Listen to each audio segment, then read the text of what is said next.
Kaveri seed को अपना quarter one result निकाले हुए बहुत दिन हो चुके। आप सबने अब तक न्यूज़ पढ़ ली होगी कि इनका जो प्रॉफिट है वो 14% गिर गया है, रेवेन्यू भी थोड़ा डाउन है। अगर आप हेडलाइन पढ़ेंगे तो एक ही लाइन हमें नज़र आती है जो कि है मानसून खराब था इसलिए सेल्स कम हुई। मैं भी यही सोच रहा था, लेकिन स्टोर थोड़ा ठंडा यानी शांत होने के बाद जब आराम से मैंने इनका जो अर्निंग कॉल यानी जो कॉन कॉल होता है वो मैंने पढ़ा, और उसके बाद मुझे एक चीज़ समझ आई कि मैनेजमेंट ने कुछ ऐसी बातें बोली है जो हेडलाइंस में आती ही नहीं। जैसे कि उन्होंने चुपके से अपने आने वाले सालों का ग्रोथ टारगेट गिरा दिया है बिना किसी बड़ी अनाउंसमेंट के। अगर हम रिटर्न वाइज अगर हम देखेंगे तो एक दिन में लगभग 2% की हमें गिरावट देखने को मिलती है। अगर हम पिछले एक मंथ की बात करेंगे तो 8.28% की गिरावट देखने को मिलती है। 6 मंथ की बात करेंगे तो 7.72 यानी लगभग 8% की हमें गिरावट देखने को मिलती है।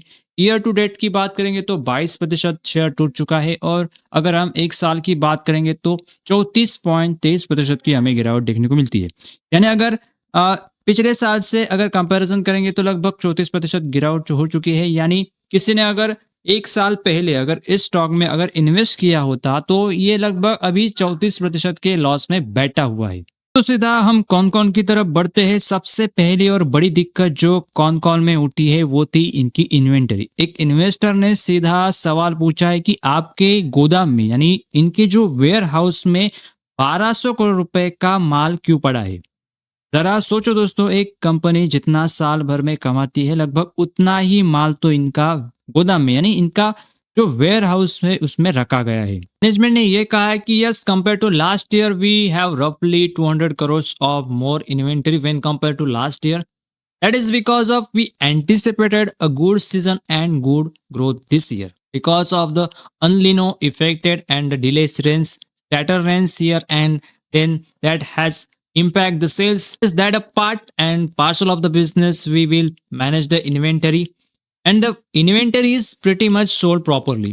We will be reduce our production next year. इसका मतलब क्या है? क्योंकि बहुत सारे लोगों को ये बात समझ में नहीं आई होगी, तो मैं इसे सिंपल करके बताता हूँ। कंपनी खुद मान रही है कि जो उनका जो 200 करोड़ का पिछले साल के कंपेरिजन में जो इन्वेंटरी में पड़ा हुआ है माल, वो पड़ा हुआ है। This is a fact.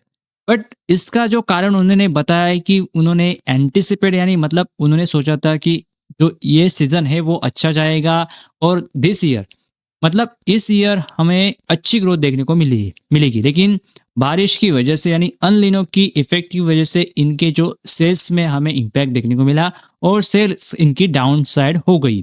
मतलब कंपनी ये बोल रही है कि हमारा जो गिरावट आई है सेल्स के अंदर वो बारिश की वजह से आई है, और कंपनी खुद भी कह रही है कि जो नेक्स्ट ईयर मतलब जो आने वाले साल होंगे उनमें हम रिड्यूसिंग प्रोडक्शन मतलब कंपनी अपना जो इन्वेंटरी में माल पड़ा हुआ है वो कोशिश करेंगे उतना नहीं करेंगे। कह रही कि हम नेक्स्ट ईयर अपना जो प्रोडक्शन है वो कम कर सकते हैं। यहाँ पर एक प्रॉब्लम है कि जो बीज यानी सीड है वो तो लंबे सालों तक यानी सालों साल तक टिक नहीं सकते, टाइम के साथ उनकी क्वालिटी भी गिरती है।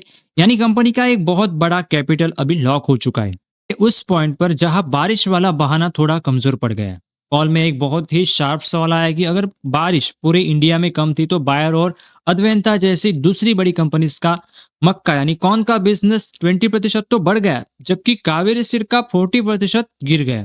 तो इतना जमीन आसमान का ये फर्क क्यों है। ने बोला है कि हमारी पकड़ साउथ इंडिया में ज्यादा है, खास करके कर्नाटका, आंध्रा और तेलंगाना में बारिश सबसे कम हुई। जवाब गलत नहीं है, पर एक रिटेल इन्वेस्टर के नाते आपको सोचना पड़ेगा जब कॉम्पिटिटर सेम मौसम में ग्रो कर रहा है तो सिर्फ बारिश को पूरी तरह वजह मान लेना खुद को एक तसल्ली देना जैसी बात है। तो ये वाला पार्ट थोड़ा सा ध्यान से सुनना, क्योंकि ये रिजल्ट की हाईलाइट होनी चाहिए थी, पर कौन कौन के बीच में ये दबी हुई थी। शुरुआत में मैनेजमेंट बोलता है कि ओवरऑल प्रॉफिट मार्जिन एकदम ठीक है। यहाँ पर उन्होंने लिखा है कि operating margin stood at about 35%, the same level as a last year, slightly above. तो जब एक इन्वेस्टर ने काफी देर बाद सवाल पूछा तब जाके मैनेजमेंट ने माना है कि उनका सबसे कमाई वाला जो कॉटन का बिजनेस है उसका प्रॉफिट मार्जिन 35 से गिरकर सीधा 15% रह गया है, यानी आधा हो गया है। ओवरऑल नंबर इसलिए ठीक दिख रहे हैं क्योंकि दूसरे प्रोडक्ट्स उसे कवर कर रहे हैं, पर मेन बिजनेस का मार्जिन इतना गिरना एक सीरियस रेड फ्लैग है जो आराम से इग्नोर कर दिया गया है। यानी जो कंपनी का जो मेन बिजनेस है उनका जो मार्जिन है वो आधा हो गया है। ये कंपनी ने अभी ये साबित किया है। ऐसे पॉइंट हमें कॉन कॉल में देखने को मिलते हैं, क्योंकि एज अ रिटेल इन्वेस्टर या आप इन्वेस्ट करते हो किसी स्टॉक में तो आपको कॉन कॉल ज़रूर पढ़नी चाहिए, क्योंकि डायरेक्ट आपको मैनेजमेंट से पता चलता है कि मैनेजमेंट का आखिर कहना क्या है, और जो सवाल है उसका जवाब आपको मैनेजमेंट से सीधा मिलता है। इसलिए आपको कॉन कॉल हमेशा पढ़ना चाहिए। एक नंबर्स का एक जादू दिखाता हूँ। कॉर्पोरेट दुनिया में जो नंबर्स को प्रेजेंट करने का तरीका होता है वो अलग होता है। एक जगह कॉल में बोला गया है कि नए राइस प्रोडक्ट से हमारी 62% सेल्स आई है। अब ये सुन के अच्छा लगता है, क्योंकि अगर नया प्रोडक्ट है तो वहां से अगर कंपनी को अगर 62% की सेल्स आई तो कंपनी के लिए पॉजिटिव की बात है।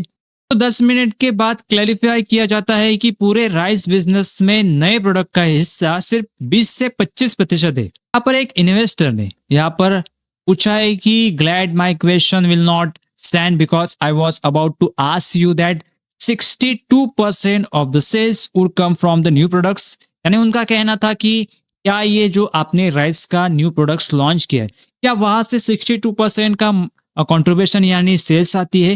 तो कंपनी के मैनेजमेंट ने इसका जवाब दिया है नहीं। सो अगेन वो पूछते हैं कि so what would be the contribution from the this project, मतलब जो उन्होंने राइस का न्यू प्रोडक्ट लॉन्च किया है वहां से कितना कंट्रीब्यूशन आता है? तो वो पूछते हैं कि लगभग 10%, 20% या 30%।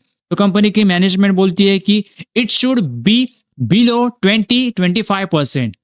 यानी वो कह रही है कि 25 या 20% के नीचे आती है। जो नया उनका राइस का प्रोडक्ट है उनका कंट्रीब्यूशन 20 से 25% ओनली है। यानी जो कंपनी बता रही थी कि हमारा जो नया प्रोडक्ट राइस का है वहां से 62% का कंट्रीब्यूशन आता है, ये थोड़ा गलत है। और सबसे जरूरी बात कि एक इन्वेस्टर ने पूछा था कि आपका आगे का टारगेट 18 से 20% का ग्रोथ का था, तो उसका क्या हुआ? तो मैनेजमेंट ने उसी सांस में बिना रोके कह दिया है कि हाँ, पहले बोला कि 18 से 20%, लेकिन फिर बोले कि 15 से 18% कर दिया गया है। आपने नोटिस किया होगा कि 18 से 20% का जो टारगेट था चुपके से 15 से 18 कर दिया गया है।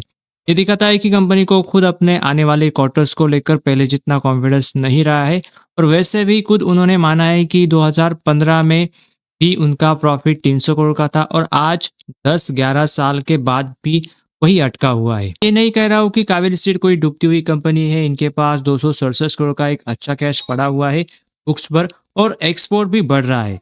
पर एज ए इन्वेस्टर हमारी ड्यूटी ये है कि पीआर स्टेटमेंट और खराब बारिश जैसे बहानों के पीछे पूरा सच आपको देखना बहुत जरूरी हो जाता है। कावेरी सीड का हम टेक्निकल एनालिसिस यानी चार्ट पर थोड़ा नजर डालते हैं, ताकि ये भी समझ आए कि एक्चुअली चार्ट क्या कह रहा है। तो फंडामेंटल या बाकी रिजल्ट के अकॉर्डिंग ये भी यहाँ पर हमें गिरावट देखने को मिली है। ऊपर से अच्छा खासा लगभग 50% से ज़्यादा की हमें गिरावट देखने को मिली है। तो हमारे लिए अब एक रजिस्टर या सपोर्ट जोन का काम कर सकता है, वो है 666 का लेवल है, वहां से लेकर लगभग 816 तक का एक जोन है, वो हमारे लिए एक बेस बन के काम कर सकता है। अगर 666 के अगर नीचे चला जाता है तो हमारे लिए दिक्कतें और बढ़ सकती है, क्योंकि अब आगे आने वाले क्वार्टर देखने पड़ेंगे कि कैसे परफॉर्म करते हैं। अगर सेल्स बड़ी, मार्जिन अगर कहीं इंप्रूव होते हैं तो हमें यहाँ से रिवर्सल देखने को मिल सकता है। लेकिन दोस्तों अभी वो सिचुएशन नहीं बन रही है कि आप यहाँ पर इन्वेस्ट कर सको। और दोस्तों ये वीडियो सिर्फ एजुकेशन पर्पस के लिए बनाई गई, ये कोई बाय या सेल रिकमेंडेशन नहीं। निवेश करने से पहले अपने फाइनेंशियल एडवाइजर से जरूर सलाह लें। तो ये वीडियो सिर्फ एजुकेशन पर्पस के लिए है। तो यहाँ पर कोई भी आप इन्वेस्ट करने से पहले ये सब सारी चीज़ें देखो, कौन कॉल पढ़ो, बिजनेस समझो, कंपनी के नंबर्स देखो, उसके बाद ही अपने रिस्क और रिवॉर्ड के हिसाब से आप यहाँ पर इन्वेस्ट कर सकते हो। क्योंकि अभी ये क्रिटिकल जोन पे खड़ा हुआ है, अभी भी बुलिशनेस या बाइंग का कोई सिग्नल नहीं दिख रहा है। तो आप इस उम्मीद में पैसा डालेंगे कि ये ऊपर से इतना गिर चुका है तो कहीं ना कहीं ये फिर से ऊपर जाएगा जो उसने हाई लगाया था। तो ये बेवकूफ़ी और धोखा, आपके साथ धोखा हो जाएगा और आप आंख बंद करके एक गैम्बल की तरह ट्रेड करेंगे। तो कोशिश करो कि आप सही अच्छे फंडामेंटल्स वाले स्टॉक चुनो, ताकि आपको बेहतर बेहतर रिटर्न मिल सके। तो ये थी आज की केएसएल यानी कावेरी सीड के ऊपर अपडेट या वीडियो कॉन कॉल के बारे में। आई होप आपको इस वीडियो से कुछ इन्फॉर्मेटिव वैल्यूएबल मिला होगा। तो चैनल को सब्सक्राइब, वीडियो को लाइक और अपने दोस्तों के साथ शेयर करें ताकि यह जानकारी ज़्यादा से ज़्यादा लोगों तक पहुँच सके। तो मिलते हैं किसी नेक्स्ट वीडियो में, तब तक के लिए धन्यवाद।